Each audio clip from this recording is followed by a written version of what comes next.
Hello friends, welcome to வெற்றி நிச்சயம். TNPSC exam ஈஸியாக கிளியர் பண்ண வெற்றி நிச்சயம் சப்ஸ்கிரைப் பண்ணுங்க.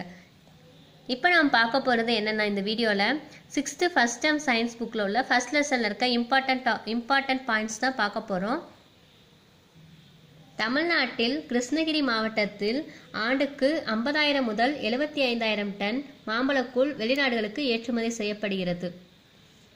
மருத்துவ குணங்கள் நிறைந்த தாவரங்களை நாம் மூலிகைகள் என்று சொல்கிறோம். அடுத்து எந்தெந்த தாவரம் என்னென்ன பயன்படுது மருத்துவமா அப்படின்னு சொல்லிட்டு பார்க்க போகிறோம். தூதுவளை சளி கோலை அகற்றும், உடல் பலம் தரும். கீழா நெல்லி மஞ்சள் காமாலை குணப்படுத்தும். வேம்பு கிருமி நாசினியாக இருக்கும், குளிர்ச்சி தரும், வயிற்றுப்பூச்சிகளை நீக்கும். நெல்லி வாய்ப்புண்ணை குணப்படுத்தும், குளிர்ச்சி தரும். துளசி சளி கோலை அகற்றும், காய்ச்சல் நீக்கும்.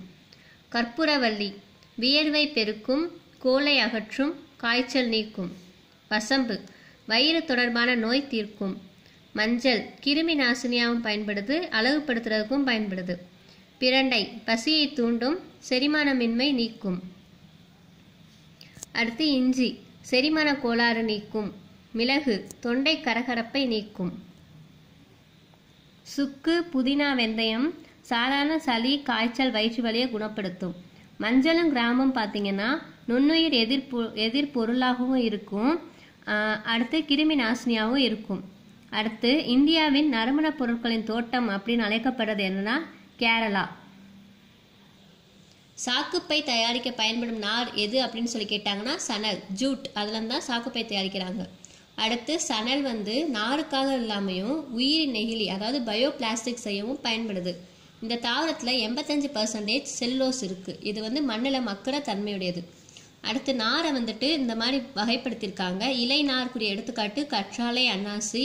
தண்டு நாருக்கு எடுத்துக்காட்டு வாழை, சணல். மேற்புற நாருக்கு எடுத்துக்காட்டு பருத்தி, தேங்காய், இலவம் பஞ்சு. இதுலேருந்தும் ஒன்வரில் எது அப்படின்னு சொல்லி கேட்குறதுக்கு சான்ஸ் இருக்குது.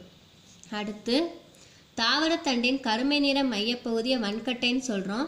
மென்மையான வெளிப்பகுதியை மென்கட்டைன்னு சொல்கிறோம். இந்த வன்கட்டை தான் எதுக்கெல்லாம் பயன்படுது அப்படின்னா மரஜாமான்கள் அதெல்லாம் செய்யறதுக்கு இந்த வன்கட்டையெல்லாம் பயன்படுது. அடுத்து பார்த்தீங்கன்னா யூக்கலிப்டஸ் மரத்துலேருந்து தைலம், காகிதம்லாம் செய்ய பயன்படுது. இலவ மரம் தீப்பெட்டி, தீக்குச்சி, பொம்மை, மெத்தை, தலையணை அதெல்லாம் செய்யறதுக்கு பயன்படுது. கிரிக்கெட் மட்டை எதில் செய்கிறோம் அப்படின்னா வில்லோ மரத்துலேருந்து தான் செய்கிறோம். மாட்டு வண்டியோட பாகங்கள் செய்யறதுக்கு கருவேல மரம் பயன்படுது. டென்னிஸ் காக்கி மட்டைகள் செய்யறதுக்கு மல்பெரி மரம் பயன்படுது. பைன் மரத்துலேருந்து ரயில் படுக்கை, படகு இதெல்லாம் செய்கிறாங்க. இதுலேருந்து ஒன்வர்ட்ஸ் கேட்குறதுக்கு சான்ஸ் இருக்குது. அடுத்து இது நம்ம தெரிஞ்சு வச்சுக்கலாம். தென்னாப்பிரிக்காவில் இருக்க போபாப் என்கிற மரத்தில் 47 மீட்டர் சுற்றளவில் தண்டு பகுதி இருக்குது. இதில் பார்த்தீங்கன்னா 1,20,000 லிட்டர் தண்ணீரை இந்த தண்டு பகுதி சேமித்து வைக்குமா. அடுத்து எந்த பழமரம் நீண்ட கால விளைச்சல் தரும்னா ஆரஞ்சு பழமரம்.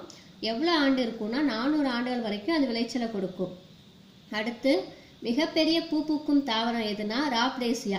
அந்த பூவோட விட்டம் 1 மீட்டர். அடுத்து செம்மரம் அப்படின்னு சொல்ற ரெட்வுட் 115 மீட்டர் உயரம் வரைக்கும் வளருமா.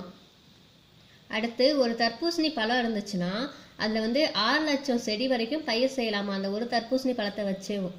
இது மூலமா நம்ம 180 டன் தர்பூசணி பெறலாம். அடுத்து எந்தெந்த ஊர் எதுக்கு ஃபேமஸ் அப்படின்னு சொல்லி பார்க்கலாம். தஞ்சாவூர் நெல்லுக்கு, மதுரை மல்லிகை, கும்பகோணம் வெற்றிலை. இதெல்லாம் 6th ஃபர்ஸ்ட் டேர்ம் சயின்ஸ் புக்கில் ஃபர்ஸ்ட் லெசனில் இருக்கிற இம்பார்ட்டன்ட் பாயிண்ட்ஸ். இதெல்லாம் நல்லா ஒரு படிச்சுக்கோங்க. டிஎன்பிஎஸ்சி எக்ஸாமில் ஃபுல் மார்க்ஸ் வாங்க வெற்றி நிச்சயம் பாருங்கள். தேங்க்ஸ் ஃபார் வாட்சிங்.